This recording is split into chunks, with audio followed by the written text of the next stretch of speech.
Sir वही राजस्थान में आप लोगों ने बहुत अच्छा प्रयास करा, आप खुद मॉनिटर कर रहे थे रीट की परीक्षा को लेकर, लेकिन इसको लेकर विपक्ष ने भी कई सवाल खड़े कर दिए। क्या कुछ कहेंगे रीट के एग्जाम को लेकर? देखिए, रीट की परीक्षा में जो कुछ माहौल बना राजस्थान के अंदर और राजस्थान वासियों ने, प्रदेशवासियों ने जिस तरीके से आगे बढ़ कर के एक इतिहास बनाया कि जो हमारे नौजवान साथी हैं कोरोना की मार झेल चुके हैं, पूरा प्रदेशवासी झेल चुके हैं।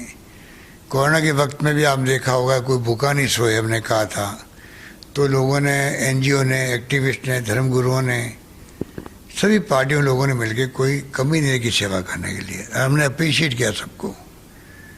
अभी भी हमने आह्वान किया कि बार बार बीजेपी का राज हो चाहे कांग्रेस राज हो, पेपर आउट होने की खबरें आती रहती है।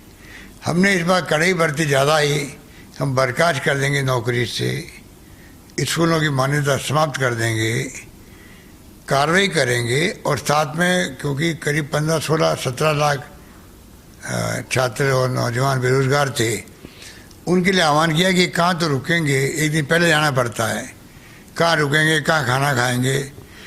आह्वान करने मात्र से पब्लिक ने, एनजीओ ने, एक्टिविस्ट ने, जनप्रतिनिधियों ने पलक पावड़े बिछा दिए उनके लिए, चाहे वो यूपी के आए हों, चाहे मध्य प्रदेश के आए हों, चाहे और किसी राज्य के लोग आए हों। और जिस प्रकार से उनके खाने पीने की व्यवस्था करी, राम रसोड़े खोल दिए खिलाने के लिए, उनको गर्म भोजन पैकेट बना दिए उनके लिए। ऐसा मैं समझता हूँ कभी आज तक कभी नहीं हुआ राजस्थान में और देश में, कहीं नहीं हुआ। ये नई परंपरा एक प्रकार से राजस्थान की जो महान परंपरा रही है उसी का एक रूप था ये, जो देखने को मिला।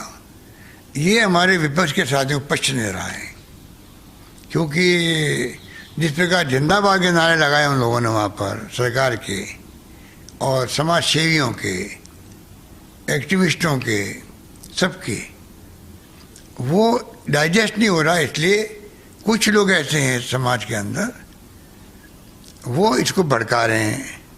दूसरा क्या है कि नौकरी लगेगी 33,000, तो बहुत बड़ी एक मैं समझता हूँ कि बड़ी संख्या में हमने एक अवसर दिया। उनको लगता है कि ये 33,000 नौकरी लगेगी तो बाकी को लगेगी नहीं, तो भड़काने में आसानी हो जाती है। अच्छा, आजकल पेपर ऐसे आते हैं वो है हमारी सीट से, उसी वक्त बच्चे को मालूम पड़ जाता है, बेरोजगार को, कि भाई मैं पास होऊंगा या फेल होऊंगा। तो जो मालूम है कि भाई अगर मेरा नंबर नहीं आने की संभावना है और ऐसी स्थिति बन गई कि मैं पास नहीं हो पाऊंगा, ऐसे लोगों का आप भड़का हो कि पेपर तो आउट हो गए थे, तो आप कितनी भीड़ इकट्ठी कर लो, उनको भड़काने का काम कर लो, ये अच्छी परंपरा नहीं है। इससे तो अगर भर्ती रुक गई साल भर, 2 साल, फिर कोई कोर्ट में चला गया, फिर हाई कोर्ट से सुप्रीम कोर्ट तक जाओ, पहले भी गए, हमें तो कई सुप्रीम कोर्ट से केस विड्रॉ करना पड़ा है। तो ये अगर परंपरा रही तो मैं समझता हूँ कि आगे बढ़ते कैसे होगी। तो ये विपक्ष को समझना चाहिए कि ऐसी गलती नहीं करे, कि उनके शासन के अंदर भी, जब भारतीय जनता पार्टी का शासन था तब भी पेपर आउट कई बार हुए हैं। हमने तो बहुत बड़ी अच्छे ढंग से मैनेज किया पूरे इस प्रोसेस को। तो ये जो कुछ वो लोग हो गए, कुछ लोग ऐसे लोग हो गए नेता लोग बनने के लिए, नेता बने हुए हैं, वो कई अफवाह चला रहे हैं। सच्चाई लाओ सामने, हमारे सामने लाओ, सच्चाई एसओजी को दो। हम वादा करते हैं कि किसी को नहीं बख्शा जाएगा, किसी को नहीं बख्शा जाएगा, और बख्शना चाहिए भी नहीं, क्योंकि आप लाखों नौजवानों के भविष्य के साथ खिलवाड़ कर रहे हो। सरकार किसी कीमत में नहीं बख्शेगी उनको, ये मान के चलो। भड़काने वाला काम छोड़ो, आप लोग भड़काने वाला काम छोड़ो।